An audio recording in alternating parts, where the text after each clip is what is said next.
ঋতু বদলের সাথে আপনার চুল পড়া কি রিলেটেড? আসুন জেনে নিই। অবশ্যই রিলেটেড। কারণ যখন সিজনটা চেঞ্জ হচ্ছে তখন কিন্তু একটা হরমোনাল অ্যাডাপ্টেশন, তারপর সূর্যের তাপ বাড়া কমা, এতে আপনার যে ভাইটামিন ডি কতটুকু পাচ্ছেন, পাচ্ছেন না এটার একটা ব্যাপার থাকে।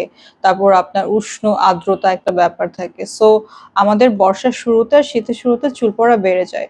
নরমালি আমাদের যে হেয়ারের যে একটা সাইকেল থাকে, এই সাইকেলটাতে চেঞ্জ আসে বলেই যেভাবে পাতা ঝরে যায় গাছের, আবার নতুন পাতা গজায়, একইভাবে আমাদের সাথেও সেই ব্যাপারটি ঘটে আমাদের চুলের সাথে।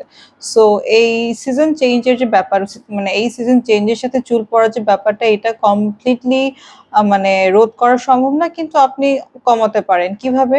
আপনি হেলদি ফুড খাবেন, আপনার ভাইটামিন ডি, আয়রন, জিঙ্ক, এই তিনটা যে এলিমেন্ট আছে খেয়াল রাখবেন। ভাইটামিন ডি পাবেন আপনি হচ্ছে দুধে, এবং ফ্যাটি যে ফিশ আছে ওগুলাতে।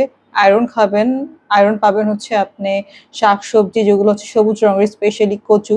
তারপর হচ্ছে আপনার ছোট মাছ, এটাতে প্রচুর আয়রন থাকে। আর অবশ্যই কলিজা, যে কোনো ধরনের, সেটা গরুর হোক মুরগির হোক, কলিজায় প্রচুর পরিমাণে আয়রন পাবেন। জিঙ্ক খাবেন। আর অবশ্যই আপনার ঘুমের খেয়াল রাখবেন। আর এই যে ২-৩ মাস, ২ মাসের মধ্যেই মোটামুটি ঠিক হয়ে যায় যে সিজনাল চুল পড়াটা। এতেও যদি ঠিক না হয় তাহলে অবশ্যই আপনার মাথায় রাখতে হবে যে এইটা অন্য কোনো প্রবলেম। সেক্ষেত্রে অবশ্যই আপনার ডার্মাটোলজিস্টের সাথে যোগাযোগ করবেন।